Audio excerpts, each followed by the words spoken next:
Andrew McGahan for SevereMMA here, standing alongside Marcus Brimage ahead of UFC Glasgow this weekend. And Marcus, I have to say, after doing a bit of research of you, you're the guy that I've wanted to talk to most this weekend. Thank you.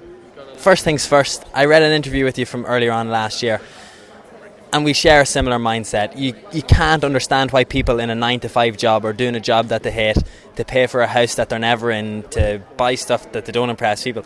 And you've suffered in that before. You worked the night shift before in your local Walmart. What is it that spurred on that? Because I feel like I can link to that. I appreciate the don't do something you don't love, don't do something you're not enjoying. Spend every day doing exactly what you want to do. Well, man, be honest with you, I've always been like that. When I was a kid, I wanted to be a kickboxer, and oh my God, even though I look young, I'm 30 years old, so I was around before the internet. So I'm telling people from a small town in Alabama that you want to be a kickboxer. Everybody looked at you crazy. Teachers tried to get me tested because, it's like, I was acting up in class and wanted to be a kickboxer. It was like, you're not focused. And, everyone was telling me that I could not do this. Everyone was saying I could not do this. So, I joined the military. I graduated college. I was working the night shift in the military before I moved to South Florida, and I took the night gig at Walmart, and that was just to make money so I could train the American top team.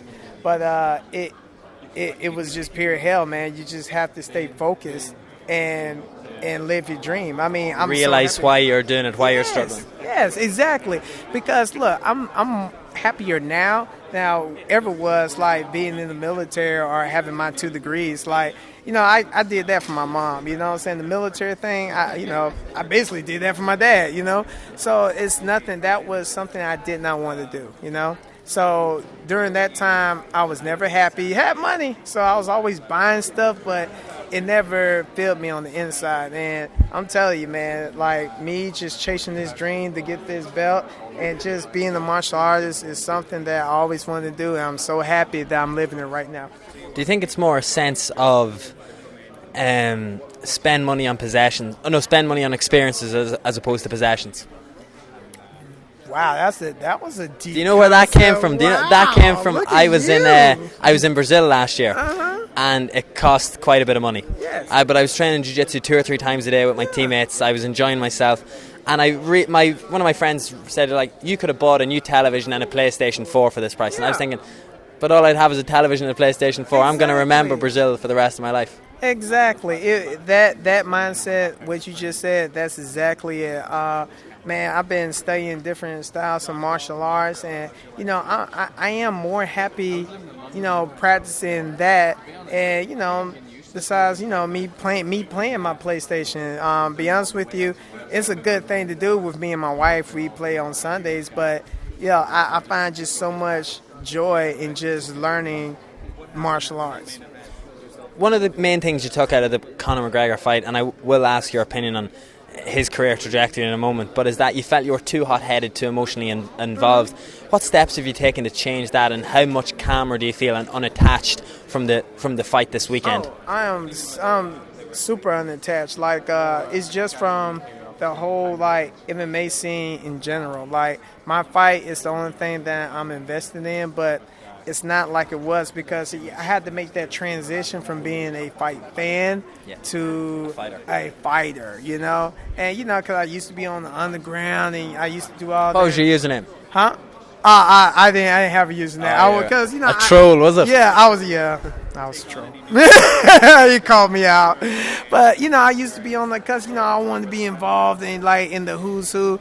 But now I am disconnected from all that. And you know how it is, like when somebody don't know nothing, somebody always got to say, oh, wait, you didn't hear about this? And I'm like, no, so you can go ahead and tell me. And I just find so much it just makes me so much happier because, as a fan, most of the guys don't fight, Not even do they not fight. I'm talking about they don't even compete. Yeah. And then, my mentality is, okay, what even gives you the right to even have an opinion? You don't fight, you don't do jiu-jitsu, you don't wrestle, you don't box. So why do you have an opinion on fighting and you don't do that? Have you ever noticed that doctors only argue with other doctors? You ever think about it? They only Well, it'd be pointless arguing with me because I'm not a doctor. Thank you. That's how doctors. But I have Google. Yeah. You got an app for that. Self-diagnosis. But I'm saying, that's it, just like that. So I had to take myself out of the fan fan mind frame because. What about a journalist? What about a journalist who's asking you, critiquing your fights that doesn't train?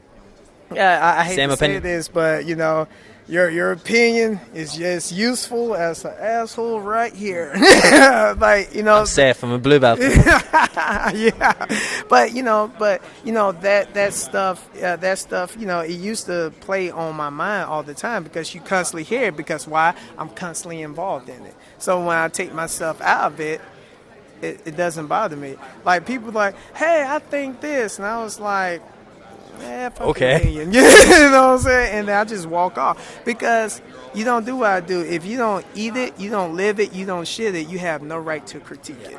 3 quick things. I'm sorry for keeping you. Are No, you shocked at Conor McGregor's rise and what he's done since the fight, or do you think he was on that path? Not really. He's a good fighter and he's representing his country well. So, hey, more power to him.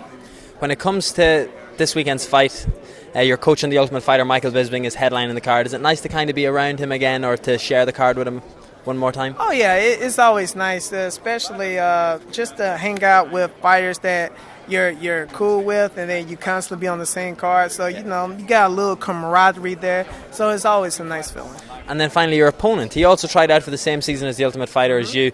He didn't make the house, I don't think. Mm-hmm. But have you any experiences, any memories of being around him towards the house that you think may play in your favour this weekend? Any traits you might have seen, like he drops his right hand or different, just anything? Do you even remember him? Yes, I do.